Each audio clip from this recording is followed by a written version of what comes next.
بسم الله والصلاة والسلام على رسول الكريم وعلى آله وصحبه ومن تبعهم بإحسان إلى يوم الدين أما بعد.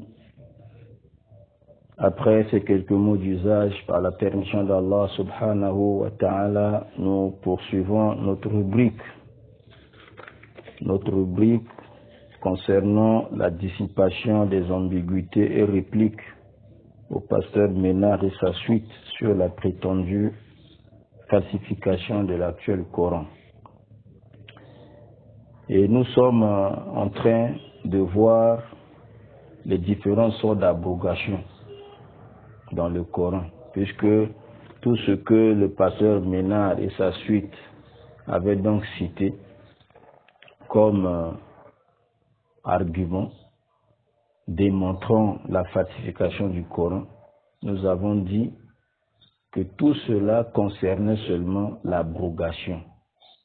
Donc 2 versets du Coran seulement répondaient à cela. 2 versets du Coran. Verset 106 de la Sourate al-Baqarah, chapitre 2 du Coran, verset 106, et chapitre 16 du Coran, verset 101. Les 2 versets-là parlent de l'abrogation. Il y a des versets abrogeants et des versets abrogés. Il y a des versets qui sont abrogés. Maintenant, il y a des versets qui sont abrogés. Carrément, ça veut dire qu'on les a enlevés. Donc, on ne les écrit plus dans le Coran là. Non. On a carrément enlevé. C'est fini. Oui. Lorsque nous avons expliqué ces 2 versets-là, en s'appuyant sur des explications des exégètes du Coran, Ibn Kathir, Imam Shawkani, j'avais pris seulement ces deux livres. Déjà en expliquant ces 2 versets, tout ce que les pasteurs Ménard et sa suite avaient dit était déjà sorti dedans. Était déjà sorti. Maintenant, pour encore rendre claires les choses, nous rentrons maintenant dans les livres d'Usul Fiqh parce que ce chapitre-là d'abrogation, il y a une chance spéciale pour ça. Il y a une chance pour ça. Il faut apprendre cette chance-là, qu'on appelle Usul Fiqh. Usul Fiqh. Les fondements de la jurisprudence islamique. Donc, dans cette science-là, qu'on appelle Usul Fiqh, il y a maintenant des chapitres concernant le nasr, concernant l'abrogation. Concernant l'abrogation. Concernant quoi? L'abrogation. Donc, lors de la 4e intervention, la 4e partie, nous avons déjà amorcé la première partie. Première sorte d'abrogation parce qu'il y en a 3. Il y a 3 sortes d'abrogation dans le Coran. Et nous avons vu la première sorte d'abrogation dans le Coran, à savoir l'annulation du jugement, l'abrogation, donc annuler. Abrogation signifie annuler. On a annulé le jugement qui est dans ce verset-là. On n'applique plus ça. Mais la lettre reste, le verset lui-même il reste. On continue à le lire dans le Coran, mais le jugement qui est contenu, on ne va plus l'appliquer. Ça, c'est la première sorte d'abrogation. Et c'est ça qui est plus nombreux dans le Coran. C'est ça qui est plus nombreux dans le Coran. Comme Cheikh Oussemin, rahimahullah, l'a dit. C'est plus nombreux dans le Coran. Mais avant de continuer sur la 2e sorte d'abrogation, comme d'habitude, nous allons d'abord lire les versets clés. Les versets clés, mes chers frères en l'islam, mes sœurs en l'islam, et tous ceux qui vont écouter ces enseignements-là parmi les non-musulmans, et à savoir plus précisément, plus particulièrement, Ménard, pasteur Ménard et sa suite, et son groupe. Je récite d'abord ces versets-là pour rassurer les musulmans concernant ce Coran, pour les rassurer. On commence toujours nos interventions par ces versets-là et nous ouvrons le chapitre 15 du Coran, verset 9. Allah dit: En vérité, c'est nous qui avons fait descendre le Coran et c'est nous qui en sommes gardiens. C'est Allah lui-même qui garde le Coran, au-delà de sept cieux, au-delà de son trône, de la façon qui convient à sa majesté. Il est en train de garder ce Coran-là. C'est lui-même. Et il va garder ce Coran à travers ces serviteurs qui sont ici sur terre, serviteurs musulmans. Il y a des musulmans qui ont mémorisé le Coran. Ils ont mémorisé le Coran. Vous voyez?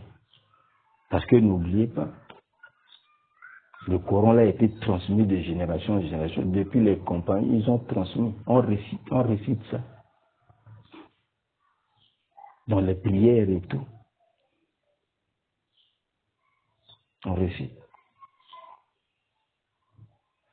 Oui. Même un enfant de 8 ans, un enfant de 9 ans, de 10 ans, 11 ans, 12 ans, ils mémorisent le Coran. Ils ont le Coran par cœur. Dans Allah. Aujourd'hui, si vous ajoutez quelque chose, on saura vous avez ajouté. Si vous avez enlevé, on saura vous avez enlevé. Et cette édition-là, on va la détruire, on va la suspendre. Attention, telle édition du Coran, il y a telle lettre qui manque, 2 lettres qui manquent dans tel verset, tout. Tout est déjà, Wallahi yani, c'est, alhamdulillah. Allah est grand. Allah est au-delà de tout ce que les gens pensent. Au-dessus de tout. Au-dessus de tout. Le Tout-Puissant. Deuxième verset, on va toujours lire ça pour, en tout cas, tranquilliser les musulmans qui ne s'embrouillent pas en écoutant le bruit de pasteur Ménard avec sa suite, avec son groupe, qui ne s'embrouillent pas, qui ne soient pas bousculés dans leur foi. Allah ne ment jamais. Chapitre 41, versets 41 à 42. Ceux qui ne croient pas au rappel, le Coran, quand il leur parvient, comme le pasteur Ménard et sa suite, ils ne croient pas au Coran, alors que c'est un livre puissant. Musulman, le Seigneur Allah, il dit, le Coran là, c'est un livre puissant. C'est un livre puissant, inattaquable. Pasteur Ménard veut attaquer le Coran. Allah dit que c'est un livre puissant. Tu vas l'attaquer et tu vas aussi arriver. Tu n'arriveras pas. Tout ce que vous allez dire là, il y aura un petit musulman qui va répondre ça. Moi aussi, parmi les petits musulmans là, je suis en train de répondre. Petits musulmans. Là, nos chers, nos grands savants n'interviennent pas. Ça, c'est nous les petits. Parce que c'est des trucs que nous apprenons là. Ça là. Quand vous citez au nom Surat Azab à l'époque du prophète avec 286 versets, aujourd'hui, voyez votre actuel Coran, Surat Azab, 33e chapitre, à 73 versets. Maintenant, quand on fait la soustraction, il y a peut-être 127, je ne sais pas quoi, versets qui manquent. Tout ça là, c'est parti où? Tout ça là, c'est parti où? Oh non, Ibn Mas'ud, parmi le premier des 4 généraux que Mohamed avait laissé, qu'auprès d'eux, on devait apprendre le Coran. Lui, il a récité chapitre 92 de telle façon. Maintenant, vous, actuellement, dans votre Coran actuel, voici comment vous lisez. Donc, c'est ça que vous citez pour démontrer que ce Coran-là que nous lisons actuellement, c'est un Coran falsifié. Oh. Mais ça fait parler des abrogations. On avait dit 2 versets seulement répondent à tout le tralala, tout le bruit que vous avez fait. 2 versets du Coran seulement. Pasteur Ménard, lisez ces 2 versets, vous allez vous retrouver, c'est-à-dire comme des imbéciles, quoi, comme des imbéciles. Mais nous sommes confondus là. Vous êtes confondus. Vous allez vous retrouver comme des imbéciles. Vous êtes confus et confondus. Parce que tout ce que vous avez cité là, les 2 versets là, parlent déjà de ça. Mais il faut rentrer dans la science de l'abroger, de l'abroger. Le Coran a déjà dit. Verset 106. chapitre 2 du Coran, verset 106. Chapitre 16 du Coran, verset 101. Ça répond à tout ça. Entrez maintenant dans les livres de tafsir, vous allez voir. Tout ce que vous avez dit là, on dit ça dedans. C'est l'abrogé et l'abrogé. Alors, le verset 42 dit, ça toujours dans notre sourate 41, le faux ne l'atteint d'aucune part. Le faux ne l'atteint d'aucune part, ni par devant, ni par derrière. C'est une révélation émanant d'un stage digne de l'ange. Est-ce que vous voyez? Verset 82, sourate Nisa, chapitre les femmes. Sourate 4, verset 82. Vous voyez? On lit ça pour tranquilliser les musulmans. Allah ne mange jamais rester tranquille. Ne médite-t-il pas sur le Coran? S'il provenait d'un autre qu'Allah, ils y trouveraient certes maintes contradictions. Aujourd'hui, là, on vous ballonne sur les réseaux sociaux, on a vu une contradiction dans le Coran. Oh, comme ceci, comme ça. Ce que vous prétendez dire contradiction, ce n'est pas contradiction. On va vous expliquer tout, terminé. Allah ne se contredit jamais. Voilà un livre, qui est la parole pure d'Allah, qui défie le monde.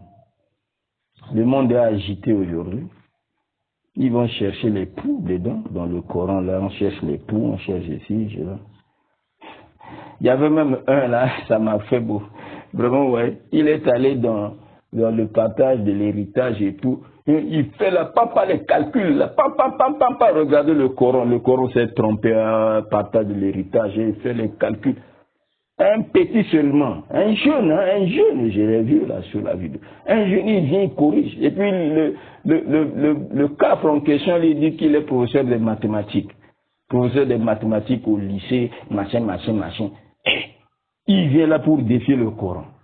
Dans ce cas, Allah dit dans le Coran, là, sur le partage et l'héritage, il fait les opérations, comment vous appelez ça? Vraiment, pasteur Ménard, vous êtes nombreux comme ça, quoi. Vous êtes nombreux comme ça. Mais il y a fouet. Comme on dit là-bas, à Abidjan, il y a fouet. Hein? Oh, le petit, tu as vraiment professeur de lycée. Regarde, il a démontré la KO. Dans ce cas, Allah dit là, c'est ça. Il a mal calculé. Alors, il prétend être professeur de lycée. Il démontre là, pas au tableau là, pour dire le Coran s'est trompé. Le créateur des cieux et de la terre, le créateur de toutes choses, il va se tromper. Comment ça? Donc, si tu penses qu'il y a erreur, c'est dans ta tête. Ça dit que tu n'as pas encore atteint le niveau qu'il faut. Il te manque quelque chose. C'est la limite de ta science. Si tu avais une science parfaite et tout, tu allais dire non, c'est bon. C'est bon. Ce qu'Allah a dit là, c'est ça. Bon. Écoutez, Verset 82, sourate Nisa. Ne médite-t-il donc pas sur le Coran? S'il provenait d'un autre qu'Allah, ils y trouveraient certes maintes contradictions. Ça, c'est lui. Quel livre va défier le monde entier, si ce n'est que le Coran? Même votre Bible, est-ce que la Bible il défie le monde? C'est seulement le Coran. Pour dire que ça c'est la parole de Dieu. Lui-même, le Dieu créateur. C'est sa parole. Si tu vois ce que les hommes de science font et tout, avec ce qui est dans le Coran, c'est pas tout à fait ça. c'est pas pareil. Reste là, toi musulman, reste sur ce que Allah a dit. Ça signifie qu'ils sont encore dans l'étape des expériences, de l'expérimentation, des recherches. Ils ne sont pas encore arrivés à la conclusion. Si ça devient une vérité absolue, cette vérité absolue ne pourra jamais contredire le Coran. Ça ne va pas contredire le Coran. Reste là.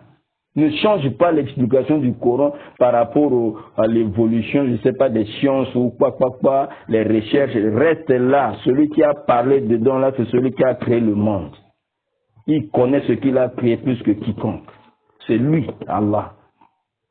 Reste là dans le Coran. Là. Reste. Ne bouge pas. Les pasteurs ménards, ils vont dire quoi, je sais pas quoi. Reste là, reste. Reste branché. Reste branché. Ne sois pas tourmenté. Ne sois pas tourmenté. Reste tranquille. C'est à ton niveau. Tu n'as pas cette connaissance. Il y a des gens, ce que les pasteurs disent là, ils ont déjà répondu à ça. Ce qu'Allah a dit, c'est ça. L'homme qui viendra raconter n'importe quoi, c'est qu'il n'a pas la connaissance qu'il faut. N'a pas la connaissance requise. Sinon, cette connaissance-là n'allait pas l'amener à dire ce qu'il est en train de dire. S'il avait une connaissance requise, il devait comprendre les choses. C'est pourquoi nous disons, nous ulama nous enseignons, quand tu vois quelqu'un avec sa raison, il commence à contredire Allah, contredire Dieu, il a commencé à contredire Allah, ce qu'Allah dit dans le Coran, avec sa raison, avec son intellect. Les ulama ont dit c'est que sa raison est devenue malade. Sa raison est devenue malade. Parce que la raison est une créature parmi les créatures d'Allah. Allah a créé la raison pour que la raison adore Allah. C'est pour que la raison adore Allah. C'est pourquoi celui qui a encore une raison saine, oui, ne va pas contredire la parole de Dieu. Quand tu vois quelqu'un commencer à contredire la parole de Dieu avec son intelligence et tout ça, c'est qu'il est devenu malade. Il est devenu malade, il faut qu'on le soigne. Bon, on revient ici. Donc, chers frères musulmans, chères sœurs, ces versets-là, avant toujours de commencer, on les cite. C'est pour vous tranquilliser. Allah ne se trompe jamais. Donc, nous sommes en train de voir les différentes sortes d'abrogation. La première sorte, nous avons vu, c'est l'abrogation, l'annulation du jugement. Mais la lettre reste. Donc on continue à lire ces versets-là dans le Coran, mais ce qui est contenu dans ces versets-là, les jugements, les sentences qui sont contenues, on n'applique plus ça. C'est abrogé, c'est annulé. Maintenant, nous allons voir deuxième sorte d'abrogation. Deuxième sorte d'abrogation, c'est là. C'est là où même, ça va concerner ce que les pasteurs Ménard, et sa suite, avec des fiers de bon, le chapitre 33 là, dedans il y avait le verset de la lapidation. Nous cherchons ça. Dans votre Coran là, il n'y en a plus. C'est pour dire que votre Coran là, est falsifié. Donc Ousmane a enlevé, il a enlevé ces versets là. Il a brûlé le reste du Coran. Ça, on va revenir sur ça.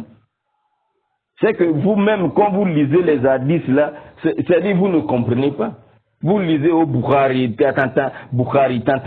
vous ne comprenez même pas. En réalité, on va arriver là. Ousmane n'a rien compilé.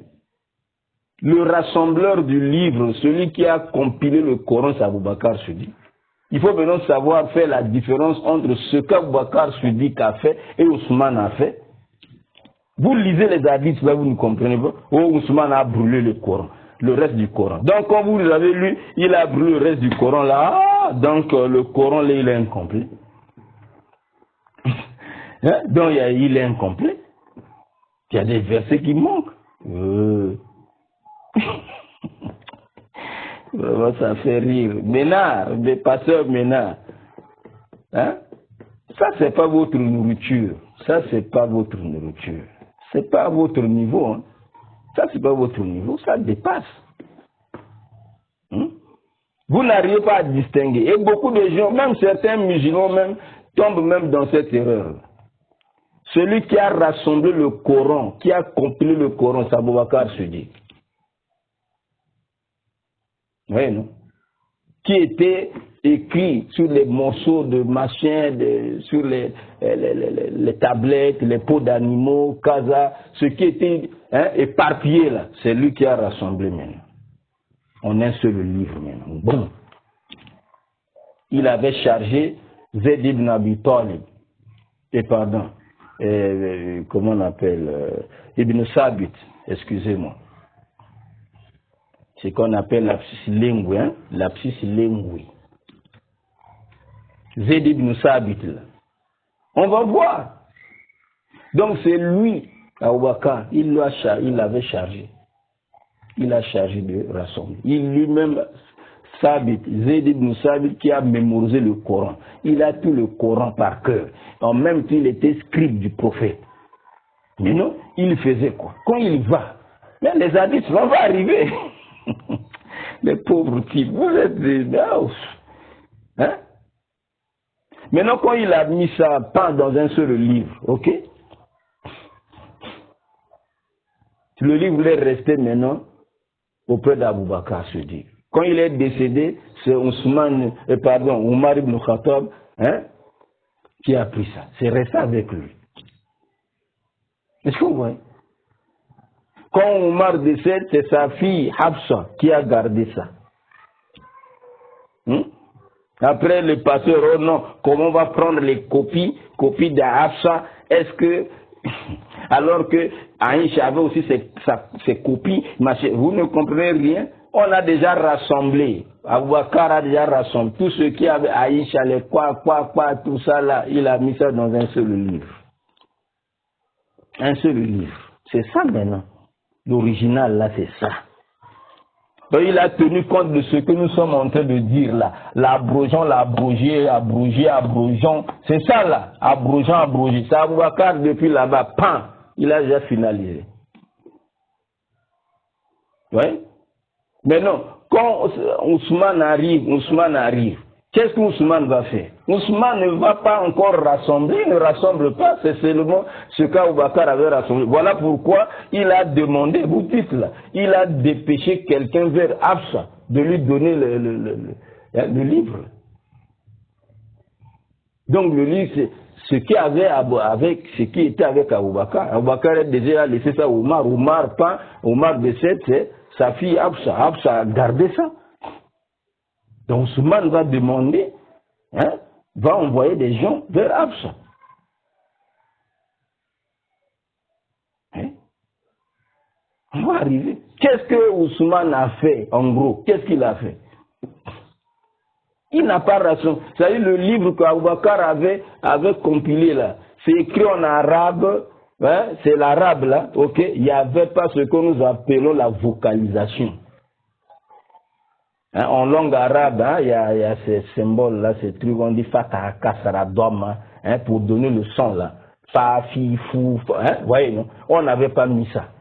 La vocalisation là. Voilà pourquoi chacun pouvait lire à sa façon, mettre fa ici, fi, là, fou, pa, ouais. Tout ce qu'Ousmane a fait, c'est seulement écrit, mettre maintenant. Il a confié. On va arriver là. Regardez les pauvres types. Oh non, Ousmane a brûlé le reste du Coran. Vous pensez qu'il a brûlé, il a laissé les... Il a seulement pris le Coran depuis que Abou Bakr avait rassemblé. Hein? Omar a gardé, sa fille a gardé. Ousmane arrive, il a pris seulement ça. On a copié.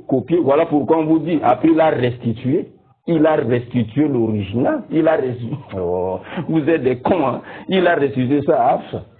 Ils ont seulement transcrit, pris ce qui est là. Ils ont écrit. Hein? Après, ils ont remis. Ils ont copié, ils ont remis. Maintenant, quand ils ont copié là, ils ont fait quoi? Ils ont commencé à mettre seulement ce que nous appelons la vocalisation. On dit vocalisation, les voyelles là, on met. Donc, Ousmane n'a su que rassembler tous les musulmans sur une seule façon de lire le Coran, une seule façon, alors que le Coran, on va le voir, est descendu sur 7 lettres. 7 lettres. Est descendu sur 7 lettres. Les savants musulmans diraient sur ces 7 lettres-là, c'est quoi? Et la parole dominante dit ici, c'est les 7 patois, les 7 dialectes de l'arabe. Donc tu pouvais lire ça, c'est bon. Tu lis comme ça, c'est bon. Tu lis comme ça, c'est bon. Tu lis comme ça, c'est bon. C'est ça. Maintenant, avec les conquêtes et tout, voilà, Ouzéfa va voir. Dans la lecture du Coran, là, celui-là lit comme ça, l'autre là, et avec des fautes encore graves. Donc il faut vraiment sauver la communauté. Ousmane, tout ce qu'Ousmane a fait, c'est quoi? C'est mettre maintenant les voyelles. Mettre maintenant les voyelles. On va arriver là. Ça, c'est une science qui vous dépasse.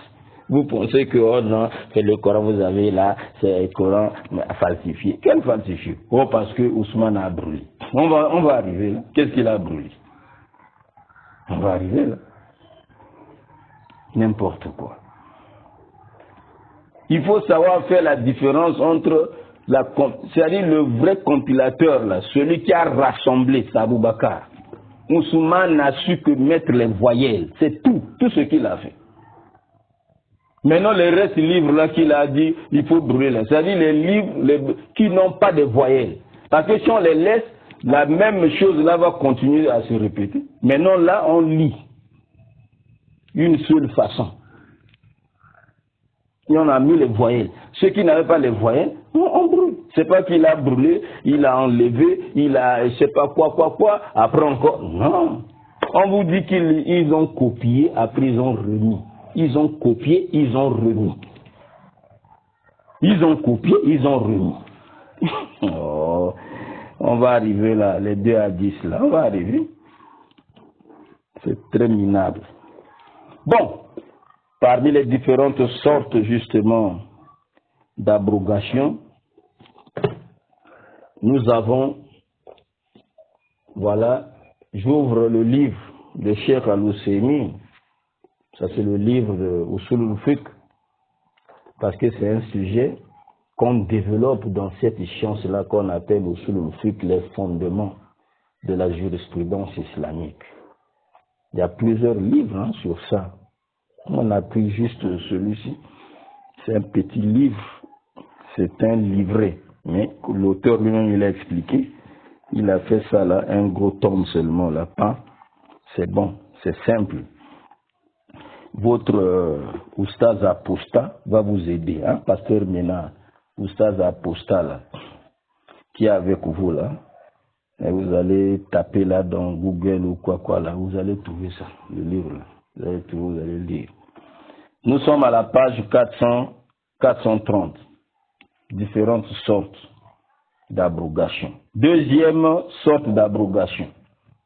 Ma nusikha lafzuhu wa baqiya hukmuhu. Tu vois?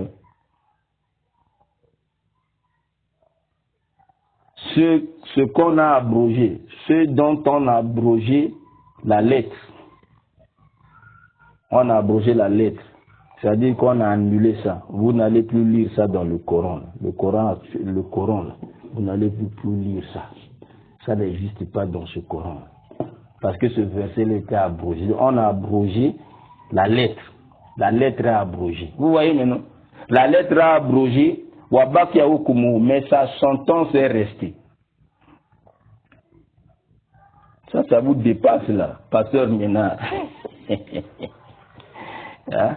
Voilà pourquoi quand vous citiez ces choses-là, au Surat Azab, comment les versets là sont partis où, le verset de la lapidation est parti où, tout ça, j'ai beaucoup ri au fond de moi. J'ai dit, mais ça c'est l'abrogation. 2 versets seulement du Coran parlent de ça. Regardez maintenant cette science-là d'Usul al-Fiqh. Ça nous développe maintenant, ça nous explique les différentes sortes d'abrogation contenues dans le Coran. La première sorte, nous avons dit, on a abrogé le jugement. La sentence est abrogée, mais la lettre est restée. Donc les versets sont restés là, on les récite. On les récite, mais ce qui est contenu dans ces versets, on n'applique plus ça. Parce qu'il y a il y a d'autres versets qui sont venus pour annuler ça, annuler ce jugement. Quel est l'intérêt de garder ces lettres-là en lit alors que le jugement, on ne va plus l'appliquer? C'est pour, voilà, on a vu, pour avoir la récompense dans la lecture. Quand vous lisez ces versets-là, vous allez avoir la récompense de la lecture du Coran. Chaque lettre vaut 10 bonnes actions.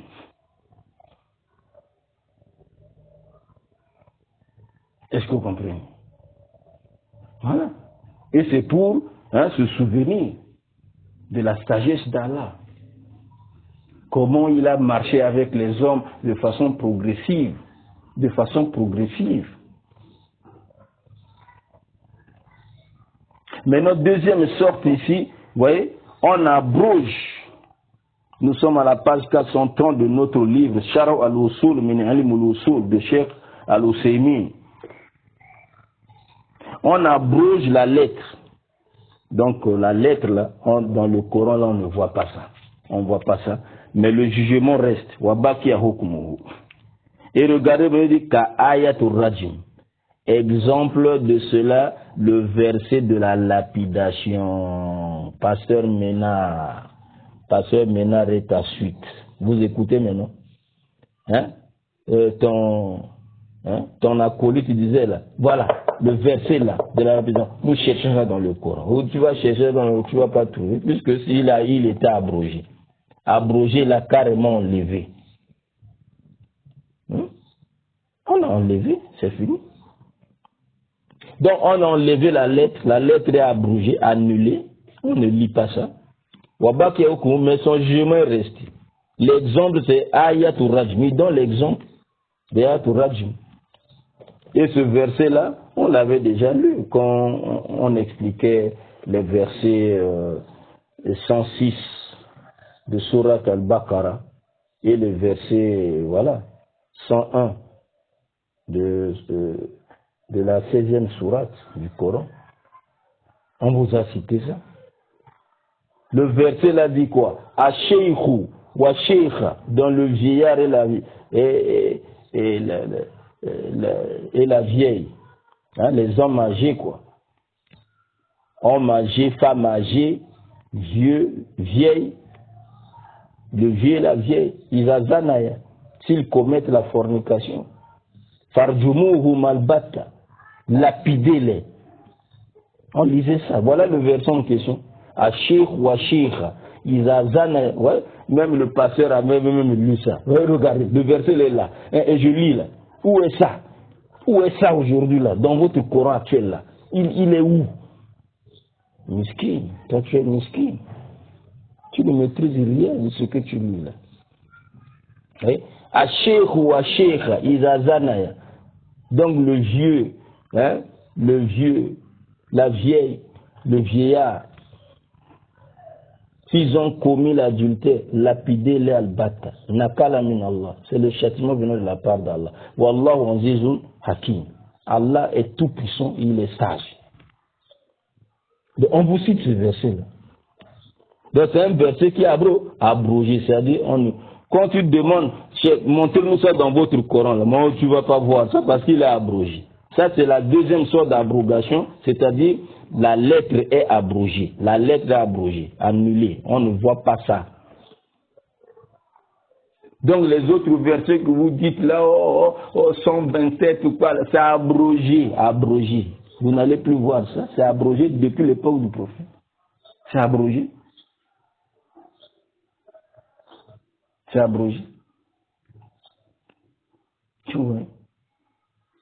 Après, nous allons voir, après avoir cité les trois sortes d'abrogation contenues dans le Coran, nous allons voir les Juifs qui, toujours, on va lire ça dans Ibn Kassir parle de ça. Même vous-même aussi, quand vous, mais là, comment Dieu dit comme ça, après il annule ici, après Kozo, mais c'est quoi ça? Donc votre Dieu là n'est pas omniscient, ou bien comment? Vraiment, c'est malheureux. Hein? Les Juifs ont payé de nier ça. Pour eux, l'abrogation n'existe pas. dans les livres, la parole de Dieu, même rationnellement, ça peut pas exister, ça peut pas être et tout. Hein? Et on va répondre à ces juifs-là. Ibn Kathir va répondre à ça. Et certains chrétiens même aussi, ouais, seront concernés. Là. Même les pasteurs Ménard et tout. Ouais. Le secret dans tout ça, quand ils nient l'abrogation, ils ne veulent pas croire en abrogation, c'est parce que s'ils croient en abrogation, l'annulation, l'abrogé, c'est que Mohamed est venu abroger Jésus. Est-ce que vous comprenez ça? S'ils croient en ça, c'est que Mohamed a abrogé. Il est venu abroger, il a abrogé Jésus. Ce n'est plus Jésus. Ce n'est pas Jésus qu'on va suivre maintenant, c'est Mohamed qu'on va suivre. Hein? C'est pourquoi Imam Shawkani, lorsqu'il expliquait le mot nasr, l'abrogation, l'annulation en langue arabe et tout, hein? Et voilà, en langue arabe, les deux sens là dans la langue arabe, qui signifie d'abord, premier sens, copier, transcrire. Hein? Tu prends un livre, tu copies ce qui est là dans ce livre-là, tu mets ça dans l'autre livre. Tout ça là, c'est nasr. Maintenant, il y a le nasr ici qui signifie annuler, enlever, faire disparaître. Maintenant, ce sens-là, c'est le sens de ce verset-là, 106. Là. C'est annuler, enlever. Maintenant, ce sens-là est divisé en deux, en langue arabe. Est-ce que vous voyez ça? En langue arabe. Premier sens, c'est quoi? Hein? Première partie, c'est quoi? Ibitoa louché, annuler une chose. Wazawalu, la faire disparaître, et remplacer une autre chose à sa place. Quand tu enlèves, mais tu remplaces. Est-ce que vous voyez ça? Quand tu enlèves, tu remplaces.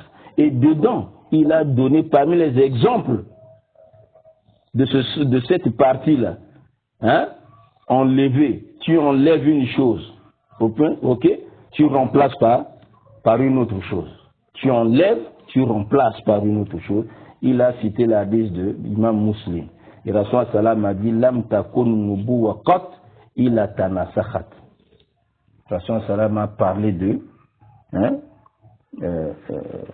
quand il parle de la prophétie, il n'y a pas de prophétie sauf que ces prophéties-là se sont abrogées. Se sont abrogées. Est-ce que vous voyez ça? Ils se sont abrogées. Quand Moïse est arrivé, Moïse est passé. Quand Jésus arrive, c'est maintenant Jésus. Si tu continues à rester attaché à Moïse, tu es foutu. Tu n'auras pas le salut. Est-ce que vous voyez ça? Et c'est comme ça. Quand Jésus arrive, il est monté au ciel et tout, c'est Mohamed qui arrive. Donc si tu continues à rester avec Jésus, tu es foutu. Tu n'auras pas de salut. Tanasakhat. Quand Allah fait partir un prophète, il remplace par un autre. Il remplace par un autre. Et c'est Mohamed qui est venu clôturer la chaîne prophétique. Il est venu clôturer la chaîne prophétique. Est-ce que vous voyez? Voilà pourquoi dans votre livre d'Apocalypse, là, hein, oui, c'est des choses à venir, non? Là, Jésus est maintenant au ciel, non? Il a, vraiment, vous là, hey, il y aura encore, il avait encore un autre ange et tout, bon, ben, et voilà, qui avait un évangile, cet évangile-là, c'est destiné à toutes les nations, les tribus, les machins et tout, voilà, les hommes de la terre. C'est que ce n'est pas Jésus. Parce que c'est des choses à venir. Jésus est déjà au ciel, c'est des choses à venir. Ça là, il faut méditer. Vous ne méditez pas sur ça. Vous lisez là. Jésus est passé. Il est passé. Vous voyez, non? Donc il a cité Nasakhat. Donc ça remplace. Ici, là, voilà le verset. Voilà le verset. Ce verset l'est enlevé. On ne le lit plus.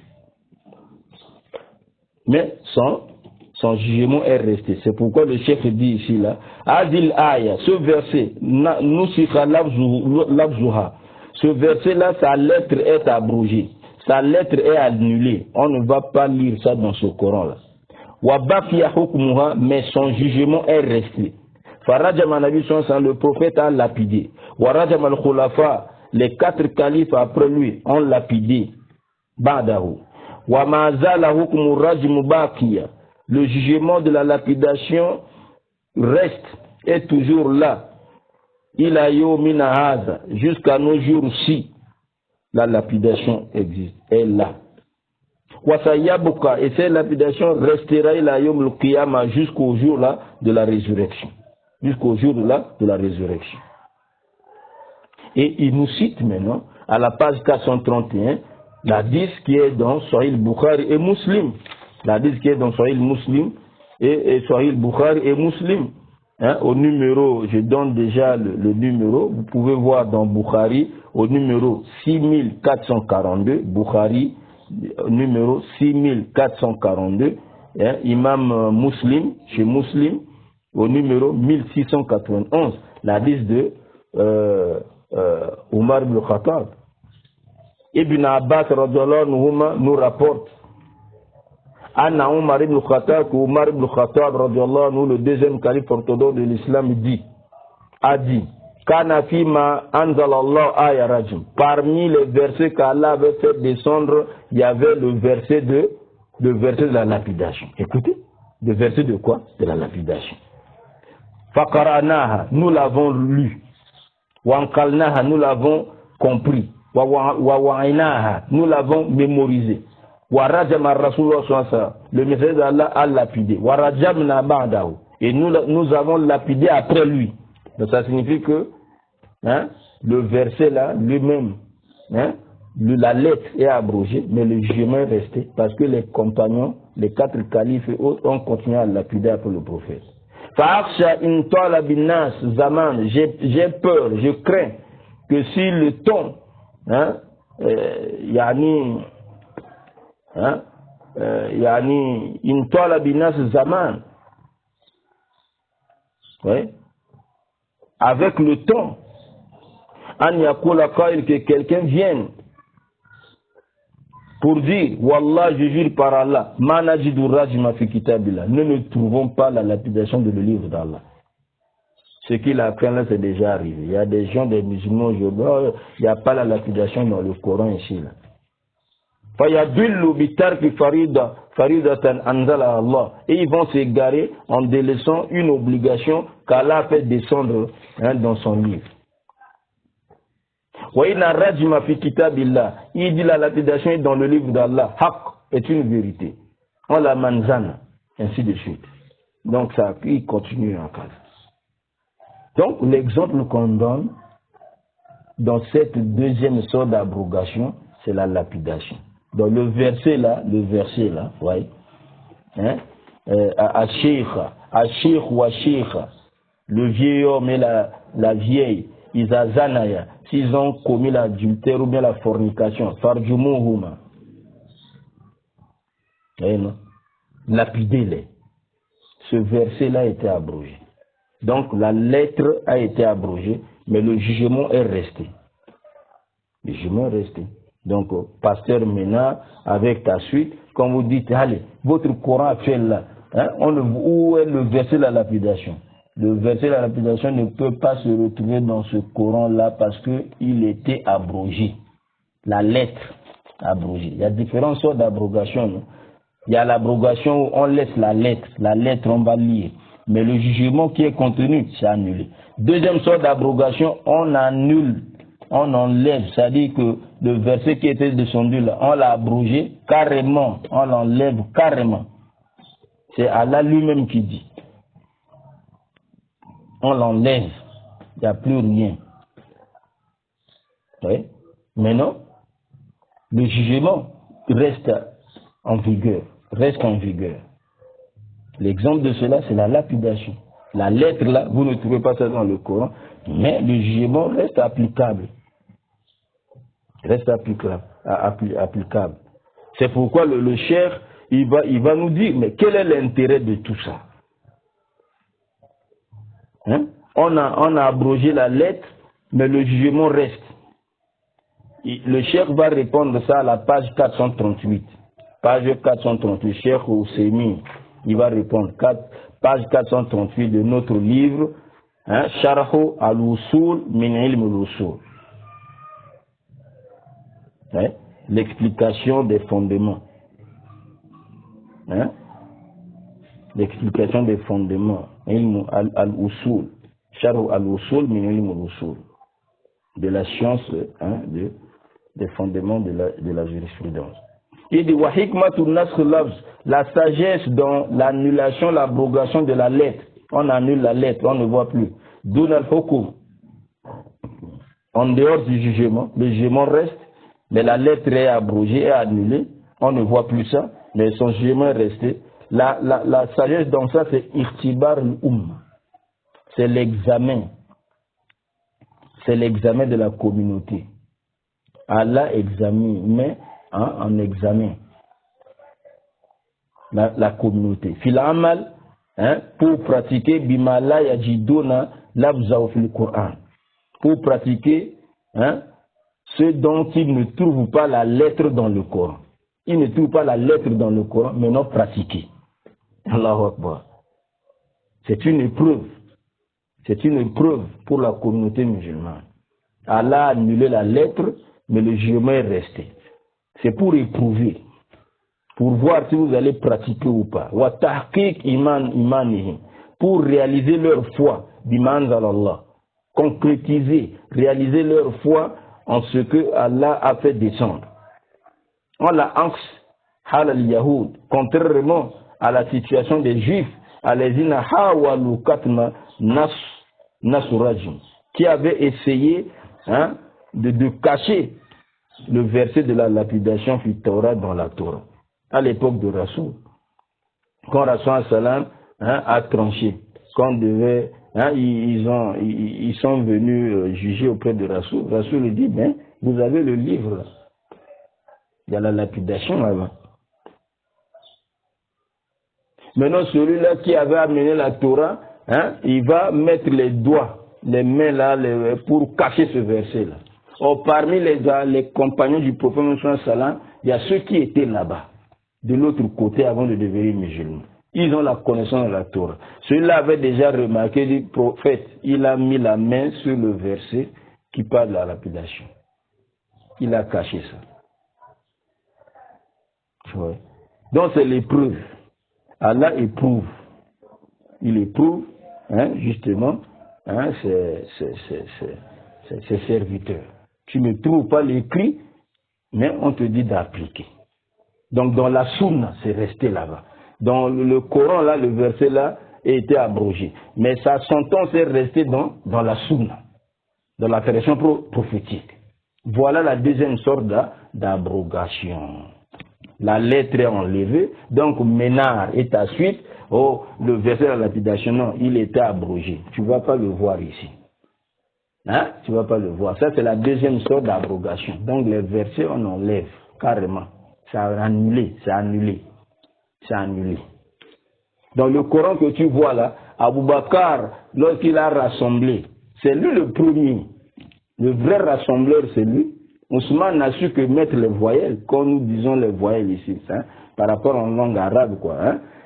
Parce qu'il y a des lettres, maintenant, il y a des symboles là.